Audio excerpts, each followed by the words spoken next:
चुन कर आज हमें हिलेत दर गुज़श्त, halal ast burdan bi shamsher dast. When all has been tried, yet justice is not in sight, it is then right to pick up the sword, it is then right to fight.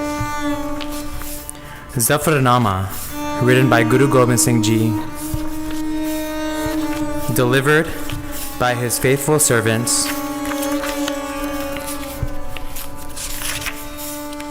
and this is how it begins. He is the immortal Lord, external, all-powerful, giver of joy and salvation, bountiful and merciful. O merciful one who protects and guides, O charming one who forgives and provides.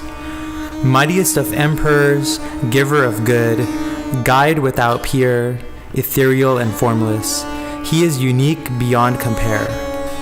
Without pomp or glory, or armies to command, giver of pleasures and joy from his generous hand. Beyond this world, powerful, he is manifest all around. In the gifts that he bestows, his presence does abound. The bountiful, the pure one, protects with his hand. All merciful is he, the provider in every land. The greatest of greats, master of every sphere, merciful, kind sustainer, beauteous beyond compare. The wisest of the wise, protector of the weak, destroyer of tyrants, the keeper of the meek. The protector of the path, all virtue rests in his name. The diviner of the truth, holy books echo his fame. The supreme font of wisdom, all-knowing and wisest, the diviner of the truth, in everything manifest. The Lord of all creation, master of all wisdom, he resolves all problems of his eternal kingdom. He is the Almighty, all creation at his call. He is all-knowing, the master of all. I have no faith at all in the oath that you swear, that the God who is one, your witness does bear. Not a jot of trust do I now have in you, whose generals and ministers are all liars, untrue. Such oaths on the Quran, whosoever does believe, will be wretched at the end, destroyed beyond reprieve. The one touched by Huma's shadow and taken under its wing is beyond harm from clever crows. Their designs mean nothing. As one protected by the lion is set free from all fear, he cannot then be harmed by goats, sheep, and deer. In your false oath on the Quran, had I not believed, my brave army wouldn't be crippled, nor in such manner deceived. 40 brave but hungry men, how are they expected to defend when countless enemy hordes upon them suddenly descend? All of a sudden they descended, giving the lie to their words, brandishing their guns, raining arrows, waving swords. Then, left with no choice, I joined battle with your hordes, came with much deliberation amidst the arrows and swords. When all has been tried, yet justice is not in sight, it is then right to pick up the sword, it is then right to fight. Why should I then believe in oaths on the holy word? If I had not been deceived, would I go down this road? Why should I then believe in oaths on the holy word? If I had not been deceived, would I go down this road? I had no knowledge of this man's wily heart, else I would not have trusted or come down this path. Every single trusting soul who in your oath on the Quran believed should not have come to any harm, nor killed, nor captured, nor deceived. Your men, all clad in black, swarmed upon us like flies. Of a sudden they descended, the battlefield echoed their cries. Each of your men who stepped beyond the sheltering wall got an arrow through his heart, and then bleeding did fall. Those who hid behind the wall and escaped the strife were safe from our arrows, held on to dear life. I then saw the proud Nahar swagger upon the battlefield. Forthwith he tasted my arrow, and his soul he did yield. Then many arrogant Khans, who had boasted long and loud, deserted they the battlefield under the shadow of a shroud. Another charging Afghan horde then loomed into sight, rising like a river in flood, a gunshot, an arrow in flight. The Afghan fought hard, attacking from right and left, at times with a clever plan, but often of wisdom bereft. Many a time did he attack, suffered many wounds in strife. He killed 2 of my brave men, then laid down his own life. But your cowardly Gawaja chief hid behind the sheltering wall, too scared to fight like a man, did not enter the battle at all. Alas, had the coward stepped out, had I only once seen his face, my single arrow would have ensured a quick end to his days. From flying bullets and arrows, profusely the wounded bled, until finally on that battlefield many of both sides lay dead. Under the shower of bullets and arrows, so numerous were the dead, that like the poppy flower, the earth itself turned red. Chopped heads and hacked limbs lay piled on the battlefield, as if they were only balls and sticks on some polo field. So fearsome the scream of arrows, so awesome the twang of bows, that from a cowering world a loud cry at once arose. The screaming arrows rained death, each one to its target sped, and the bravest of your men were counted among the dead. But how long can 40 men, even the bravest of the brave, stave off a countless horde charging in an endless wave? When the light of the world drew a veil across his face, the king of the night rose in all his beauty and grace. If one believes in a promise sworn on the holy word, then he is safe from all harm, he is guided by the Lord. Thus guided by God himself and protected by his grace, he emerges, unscathed, unharmed, from the enemy's foul embrace. Unaware was I that this perjurer worshipped no god but gold. His face he had flung aside, his rotten soul he had sold. There is no belief in religion, and faith is discarded. The Lord is ignored, the prophet disregarded. Those who are firm of faith and true believers of God break not their promises thus, but stay firm to their word. There can be no trust in a man who swears on the Quran and one God, but values not the holy oath and is false to his given word. And now, even 100 times, if on the Quran were he to swear, his word I would never believe, for his promises I do not care. If I had truly believed in your promise, in your oath, to greet your message I would, with ceremony, come forth. If I had truly believed in your promise, in your oath, to greet your message I would, with ceremony, come forth.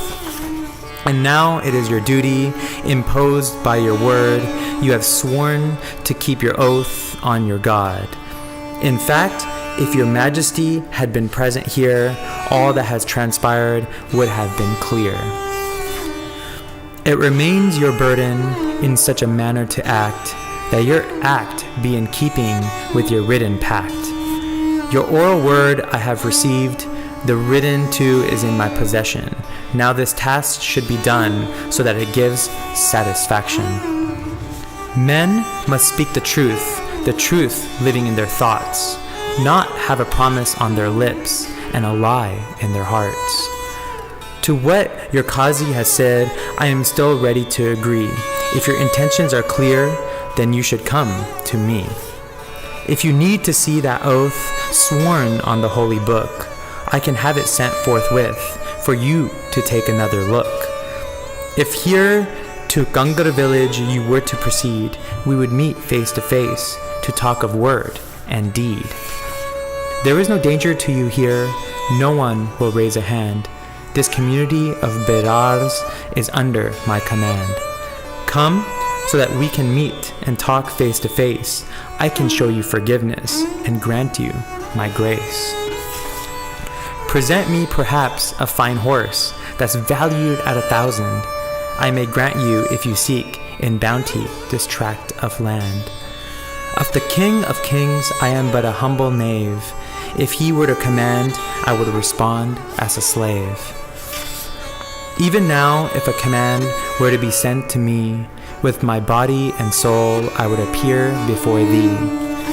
If you hold your faith dear, and you a true follower be, then you should tarry no more in settling matters with me. You should know the truth by knowing the true Lord, and not torment or torture based on a casual word. You sit on a mighty throne, you are king of all you survey. But strange is your justice, strange the virtues you display. Strange are your ways of faith, strange the justice you claim. Shame upon us such a rule, 100 times shame. Your decrees and commands are strange, very strange indeed, for words shorn of truth only to grievous harm lead. Do not in such heartless manner put innocence to the sword, else this too shall be your fate at the hands of the Lord. O God-fearing man, the Lord you must heed.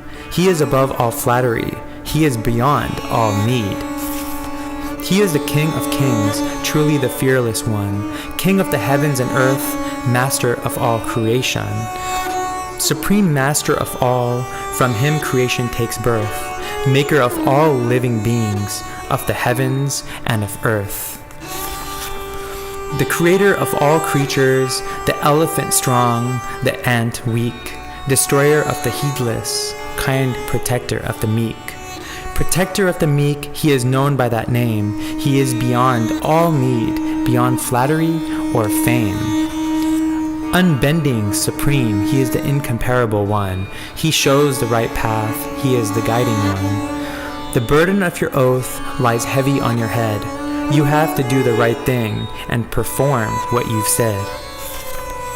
It is incumbent upon you to act with wisdom and determination. Set your hand to the task, skillfully take it to resolution. You killed my 4 sons. What difference does that make, when after their deaths there still remains behind a coiled snake? What sort of manliness is this?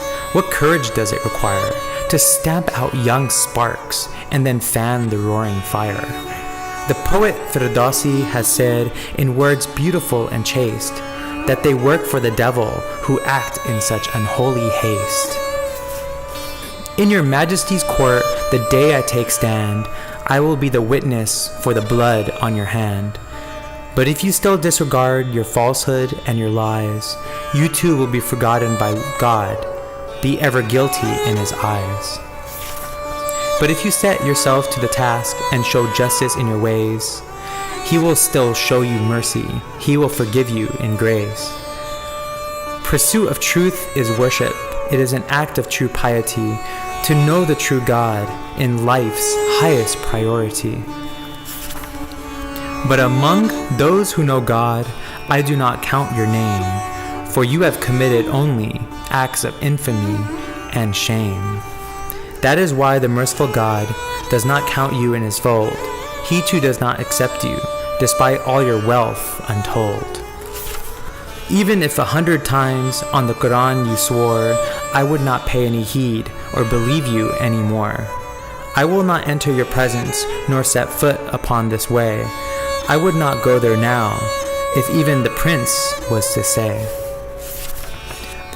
O King of Kings, Aurangzeb, to your talents too I pay tribute.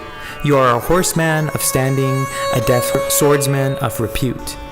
You are handsome and clever and steeped in wisdom, chief among the chiefs, lord of this kingdom. Using your wisdom to a plan, and with deliberation your sword, of both the sword and bounty you have become the lord. Blessed by looks and beauty, good conscience and high mind, and of land and wealth, a giver, merciful and kind. His gifts are truly great, he is like a rock in war. He is gifted as the angels, more glorious than a star. O King of Kings, the ornament that the two worlds does adorn, the kingdom of the earth is yours, but not so the heavenly one. My fight is with the hill princes, it is them I kill and slay, for I oppose worship of idols, and 'tis to idols they pray. Take a look also at this world's faithless way. When their backs are turned, it does harm to its prey. But take a look too at the mercy of the Lord. He blesses a single man to destroy a countless horde. What can the enemy do when there is such a friend, the merciful whose task is to give without end? He delivers and he protects, he guides to the right way, and he teaches the tongue to truly praise and to pray. The enemy he doesn't spare, he blinds him in the eye. The weak and downtrodden he brings home safe and dry. Those who follow the path of truth, in their thought and action, he showers mercies upon them, they are granted his compassion. Each one who serves him with his heart and mind, upon him are showered mercies, true peace he does find. How can the tricks and plots of the enemy ever succeed, if the guiding one himself with the faithful is pleased? Even when upon a lone man descend many 1,000, the Creator protects him, shields him with his hand. If you gaze with pride on your armies and gold, I look unto God and his mercies untold. And you take pride in your wealth and the might of your land, so I trust in the Eternal One in the protection of his hand. Be aware this world is transient, here today and tomorrow gone. The wheel of time is relentless, it will take us all one by one. Be aware this world is transient, here today and tomorrow gone. The wheel of time is relentless, it will take us all one by one. Beware the unrelenting turn of time's faithless wheel. In turns for each and every one, it harbors no appeal. Do not use force unwittingly, the weak you must spare. Do not chisel away at oaths, be true to the words you swear. What harm can the enemy do if God himself is a friend? Though one may be alone and the enemy becomes 100. 1,000 plots of the enemy, full of treachery and fraud, they cannot harm a single hair of the one protected by God. Written and translated by Navtej Sarna. Zafarnama.